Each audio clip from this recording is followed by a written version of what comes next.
Et bienvenue, c'est Banager pour ce premier RPG Day. Donc voilà, vous me voyez enfin en vrai, peut-être pour certains, pour la première fois. Et donc on va pour le RPG Day 2023, eh bien je vais répondre aux questions. Et puis on commence tout de suite par la première question. Quel est le premier RPG que j'ai joué cette année? Eh bien c'est simple, on continue notre campagne sur l'Aelis maîtrisée par Petit Barbu. Voilà, on s'éclate, franchement on rigole bien et pour moi c'est le plus important, j'en avais besoin surtout cette année. Voilà, besoin d'avoir des projets un peu plus pas rigolo, mais fun, quoi. Voilà, voilà. Besoin de un peu décompresser. Et la hélice, ça tombe super bien. On a un excellent groupe de joueurs et franchement, moi, je m'éclate. Et je vous engage voilà, à vous éclater aussi en jouant. C'est le plus important. Voilà, pour cette première question. Ensuite, comme deuxième question, il y a le premier RPG que j'ai masterisé. Et bien écoutez, je vais vous le montrer. Il est juste là. Hop. C'est Numenera. Voilà, par Montecu Games. C'est le premier jeu que j'ai masterisé. C'est un des jeux. C'est un des jeux. Ouais, c'est un de mes jeux de cœur. Je l'adore, franchement. Le Cypher System est pas du tout connu en France, c'est dommage. Je pense qu'aussi il est peut-être mal expliqué, alors qu'il est au final plutôt simple. Voilà. Le maître de jeu ne lance pas de dés, ce sont les joueurs qui font l'action. Voilà. Quand l'ennemi attaque, le joueur fait un jet de défense. Quand le joueur attaque, il fait un jet d'attaque. Voilà, tout bête. Du D20, sous une difficulté, etc. Voilà. Franchement, l'univers est top. Si vous êtes pas au courant, il y a un jeu vidéo tiré de cet univers. Si vous avez besoin d'inspiration, c'est également un excellent jeu de rôle pour ça. Pas besoin de forcément rentrer dans l'univers du 9e monde, mais vous pouvez y piocher ce que vous souhaitez pour vos propres jeux de rôle, vos propres univers, vos propres campagnes. Et donc ça, c'était la deuxième question, pardon. Voilà, avec le deuxième jeu de rôle. Ensuite, on a le premier RPG que j'ai acheté cette année. Eh bien écoutez, non, je ne l'ai pas en physique. Attendez, je vérifie. Eh bien non, parce que c'est Broken Compass. Alors Broken Compass, qu'est-ce que c'est? Eh bien, c'est un jeu qui émule un peu tout le côté Indiana Jones, les jeux vidéo Indiana Jones, les jeux vidéo Indiana Jones, oula. On se reprend, les jeux vidéo Tomb Raider, Uncharted et les films Indiana Jones, La Momie, etc. C'est une espèce de petite boîte à outils pour émuler ce genre de film-là, ce genre de jeux vidéo-là. Et puis, il y a un système qui est plutôt simple. Voilà, j'ai pas encore fait jouer. Normalement, c'est le prochain jeu de rôle, la prochaine campagne que je vais mener c'est sur ce jeu de rôle. Donc sur Broken Compass. Et j'espère que les joueurs vont aimer. Moi, en tout cas, j'ai adoré la lecture. Et puis, voilà, si chacun peut y trouver ce qu'il souhaite. Moi, j'ai trouvé ce que je souhaitais jouer et faire jouer. Donc c'est voilà, Broken Compass. Allez-y, plutôt dur à trouver en physique. Moi, je l'ai acheté en PDF. Donc voilà, PDF est plutôt. La lecture du PDF est plutôt simple à lire. Voilà, c'est pas de prise de tête. Vous pouvez y aller les yeux fermés. Donc ça, c'était la troisième question. Ensuite, on a la quatrième question. Quel est le jeu le plus récent que j'ai acheté? Eh bien, écoutez, là, je l'ai en physique cette fois-ci. Donc je vous le montre. Hop, il est là. Fate of Cthulhu.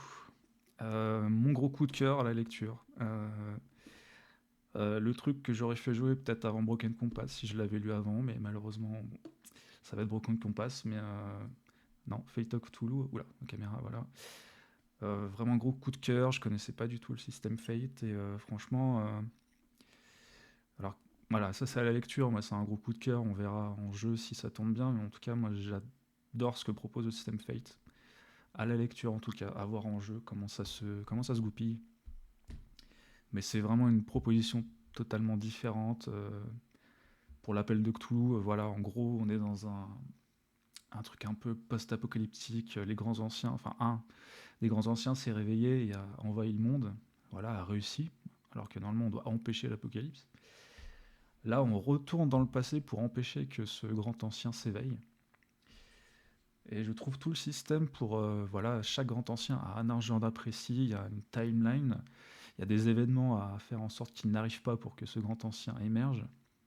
Et franchement, il y a un côté pulp aussi que j'aime beaucoup.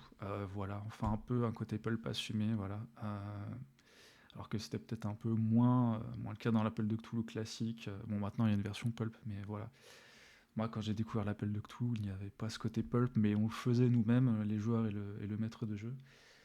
Et voilà, ce côté un peu Terminator, voilà aussi que j'aime beaucoup. Voilà. Non, franchement, Fate of Cthulhu, voilà. Gros coup de cœur. Voilà, j'en ferai peut-être une critique détaillée, je ne sais pas. Je ne suis pas critique, donc à voir si je trouve un moyen de le faire. Peut-être que je le ferai. Donc ça, c'était pour la quatrième question. Ensuite, on passe à la cinquième question. Quel est le jeu de rôle le plus ancien auquel j'ai joué? Eh bien, écoutez, pour moi, je l'ai lancé en physique. J'ai tout préparé à l'avance. Hop, il est là. Alors, moi, je suis un jeune joueur de jeux de rôle. Donc, voilà. Et pour moi, c'est Midnight. Hop là, la caméra. Voilà, c'est mieux. Midnight, la deuxième édition. Voilà, on voit bien. Hop. Donc, un jeu de rôle, enfin, un setting de jeu de rôle pour la troisième édition de Donjons et Dragons, la 3.5 même, pour cette deuxième édition, il me semble. Et c'est le jeu. Alors, ça a été une déception, disons. Enfin, j'adore l'univers, mais c'est clairement pas un jeu fait pour moi. Voilà. Je sais pas si c'était à cause du côté. C'était le premier Donjons et Dragons que je masterisais, j'étais pas du tout à l'aise. Depuis, j'ai fait du Starfinder, bon, c'est un peu différent, mais ça reste assimilé à Donjons et Dragons. Et ce côté peut-être un peu trop dark m'a peut-être, comment dire, ça m'a un peu intimidé. Et au final, c'est un peu une déception pour. J'ai pas fait grand-chose, n'a pas fait beaucoup de sessions de jeu dessus. Voilà, j'étais aussi un peu débutant à l'époque, ça fait quoi, 4 ans que j'avais lancé cette table de jeu. Peut-être que le groupe de joueurs aussi, on en a parlé un peu après, avait pas compris ou je n'avais pas assez expliqué le système de jeu, l'univers un peu plus dark peut-être, le côté un peu résistance aussi de cet univers. Enfin voilà. Maintenant, il existe en cinquième édition, le setting, à voir peut-être, je ne sais pas, mais en tout cas, non, je pense pas que je referai jouer Midnight. Mais voilà. Je tiens beaucoup en tout cas à cette deuxième édition parce que voilà, c'est un truc qui m'inspire et qui m'inspire encore, je pense, quand je ferai de la fantasy. C'est un univers excellent, franchement, les propositions de jeu de cet univers, ce qu'on peut y faire, c'est top.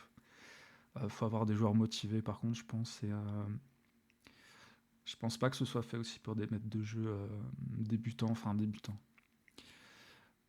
qui sont pas à l'aise peut-être avec le côté vraiment dur de l'univers. Voilà, il faut le savoir. Mais non, je regrette pas de l'avoir acheté, de l'avoir fait jouer, mais ça reste une petite déception et peut-être que j'y reviendrai à l'occasion, on verra. Donc ça, c'était, je compte les questions, c'était la cinquième question. Et donc enfin, la dernière question pour cette semaine, donc c'est la sixième. Et c'est, alors attendez que je reprenne un peu mes notes. Ah oui, bah, j'ai prévu en physique aussi. C'est un de mes jeux préférés que je n'ai pas encore fait jouer, si j'ai bien traduit la question. Alors attendez. Ouais, je crois que c'est ça, on peut traduire ça comme ça. Eh bien écoutez, mon jeu préféré dont je n'ai pas fait jouer encore, eh bien je l'ai en physique, il est là. Hop, ça fait beaucoup de livres, un peu lourd. Ta. Voilà, c'est Fallout, le jeu de rôle. Voilà, ça c'est la VO. Il y a une traduction française, hein, allez-y, jetez-vous dessus, c'est vraiment. Moi, Fallout, c'est un univers. L'univers du jeu de rôle, pardon, c'est un de mes univers préférés. J'adore les jeux. Voilà, j'adore le post-apo un peu barré, mais tu peux faire autant des choses complètement folles et des choses complètement sérieuses avec cet univers. Enfin, voilà, avec les Mister Andy, les choses comme ça, les ghouls qui sont intéressantes en jeu, je trouve. T'as les super mutants, tu peux t'éclater, franchement. Non, franchement, c'est les factions qui sont ultra intéressantes aussi. Bon, après, voilà, moi je suis un très très très grand fan de Fallout, on va pas se le cacher. Alors, Fallout, c'est un peu le jeu de rôle, la lecture, excellent. J'étais chaud patate, j'ai saoulé mes joueurs, le groupe de joueurs avec qui je fais du jeu de rôle. Par contre, Fallout, ils étaient pas chaud chaud certains. Donc on s'est retrouvé à faire Broken Compass, à choisir, voilà, et c'est un peu ma déception. Je voulais absolument faire du Fallout. Et voilà, parce que je pensais que c'est absolument le groupe pour faire du Fallout, un peu barré, voilà, faire des actions un peu stupides, on s'éclate. Voilà, c'est le jeu parfait pour ça. Avec un cadre de jeu qui permet ça, tout en restant un peu sérieux quand même, si on le souhaite. Euh, voilà. Puis le 2D20, bon système, je trouve, sur ce Fallout, ça marche bien. Ils ont bien émulé les règles du jeu vidéo pour les retranscrire dans le jeu de rôle. Et voilà. Après, il y avait une critique de, je crois que c'était Vieux Geek, qui me semblait, qui parlait du côté un peu loot omniprésent, c'est vrai. Mais en même temps, c'est dans l'ADN du jeu. Enfin, on loot des objets, on loot des munitions, on loot des armes, on loot un peu, voilà, de la nourriture, des choses comme ça. Et je pense qu'après, on peut rendre la chose beaucoup plus light pour que ça tourne mieux. Après, je pense qu'il y aura toujours des joueurs qui voudront du loot, surtout ceux qui connaissent bien le jeu vidéo. Donc après, non, franchement, je pense que à jouer, ça tournera bien. Et comme j'ai dit, le 2D20 pour cet univers de jeu, en tout cas, est bien retranscrit. Les règles, c'est bien. Franchement, rien à redire dessus. Donc voilà. Et donc, ouais, encore une déception pour moi, parce que je souhaitais absolument le faire jouer. Au final, que nenni. Peut-être un jour, je l'espère. En tout cas, voilà qui conclut la sixième question et donc la première série de réponses à ces questions pour le RPG Day 2023. Et donc moi, je vous souhaite bien un bon jeu, bonne partie, bon stream pour certains. Il y en a qui streament. Voilà, puis à la semaine prochaine. Salut!